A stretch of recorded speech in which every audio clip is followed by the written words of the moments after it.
So dopamine in your brain and parenting, how do they all go together? And what does dopamine actually really do for your body? And more importantly, how does it affect you as a parent? Okay, so dopamine is this chemical in your brain that gives you good stimulus. It gives you euphoria. It gives you that good feeling. I got this feeling inside my bones. You get a hit of dopamine when you take a bite of ice cream. You get a hit of dopamine when you hear your favorite song. That's what's actually chemically reacting in your brain that makes you feel good. But the problem is dopamine is killing your parenting. It's absolutely ruining it, I promise. I'm going to tell you why. And most importantly, I'm going to give you 5 things that you can do to not let dopamine completely trash your parenting. This is like a thing. And when you watch a couple minutes of this video, you're going to be like, oh my gosh, I never thought of it this way. This is totally going to change my life. Oh my gosh. So stick around. And if this is your first time to Influencer Parenting, welcome. I'm Brad Zood with Influencer Parenting, king of the IP fam, and we help moms, dads, families all over the world become the strongest influence in the life of their child, because the strongest influence in the life of their child wins. So go ahead, hit that like button, hit that subscribe button. It really means a lot to us. It really helps out the algorithm and all that kind of good stuff, and gets our parenting tips out to more parents just like you. So let me take you back in time for a second to, let's say, the caveman days. Now, the cavemen, they had to do a lot of work to get a hit of dopamine, right? There wasn't much to do as a caveman. There was mating, and there was hunting, or there was maybe something that was funny. So one of those 3 things had to happen in order for them to get a hit of dopamine, which back then probably didn't happen very often. There might have been the thrill of the hunt or the satisfaction of killing an animal and eating that night, but not really much besides that. In other words, it took a huge amount of effort to get just a little tiny hit of dopamine. So fast forward to today, and we now have devices like our cell phone that take minuscule amounts of work to get a huge hit of dopamine. So let me explain. Our brain is made up of 2 parts. Number 1, the logical part of our brain, where we do math and we think logical, responsible, adult thoughts, right? And the other 90% of our brain is like our subconscious form of our brain that just has 2 things, pain and pleasure.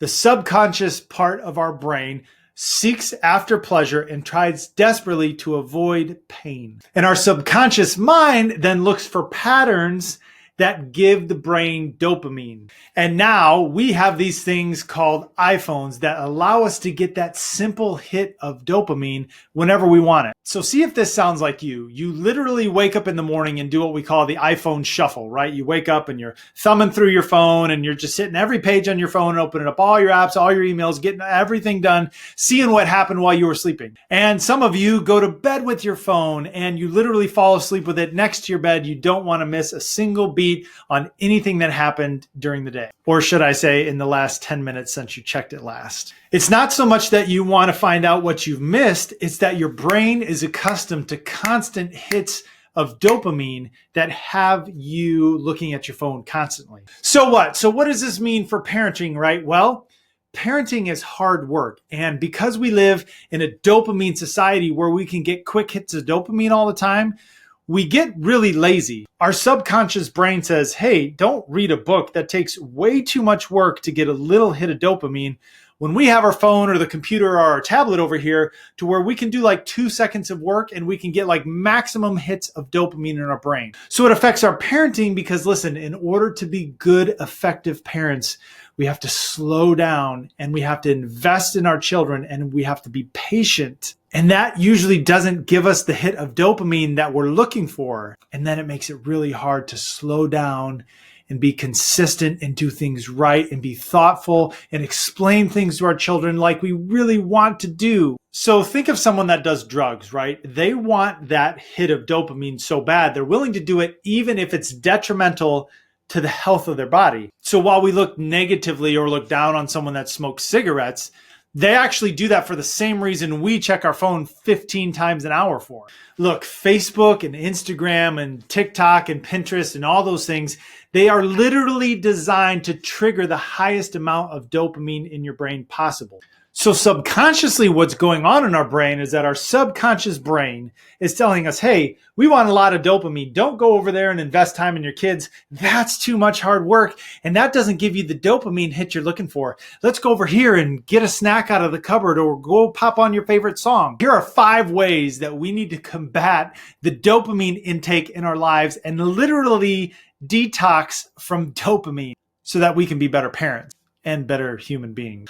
The first thing that you can do is limit notifications on your phone. Listen, limit the ways that your phone actually draws you into the bottomless pit that your phone can become of scrolling on all social media, right? Limit the notifications so it's not calling your name and alerting you that there's something that you have to see right now. The second thing that you can do is actually put all of your apps on one page so you're not sitting here shuffling through all the pages and pages of your phone and you find something that catches your eye and you're sucked in. This also has your social media contents deep inside other folders so it doesn't make it as easy to access. Thing number 3 you can do to detox from dopamine is take a weekly fast from dopamine. In other words, take 1 day a week where you literally don't get on technology except for when you need to make a phone call. That's really hard to do, and that's my challenge for you. All right, so if a whole day once a week is too much, the next thing that you can try is going just 2 whole hours per day of not looking at your phone. And the last thing and one of the best things that you can do is don't go to bed with your phone. Plug your phone in the bathroom or in another room where it charges all night, but don't take it to bed with you. That stimulus actually kills your sleep, and it's just a really bad deal. Spend that time with your spouse.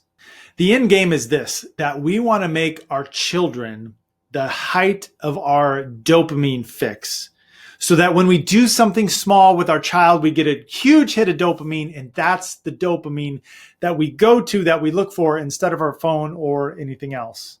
Look, Facebook and Instagram, it doesn't care how much you love it. Your child cares how much you love them, and we want them to be the center of your dopamine fulfillment. So, hey, if this is you, let me know in the comments, and thank you for watching the whole video. It certainly means a lot to us, and don't forget to subscribe to the channel. It really means a lot to us as well. And linked right below me is a video to another parenting brain video just like this one that you'll love watching. So go ahead and click there, and we'll see you on the next one.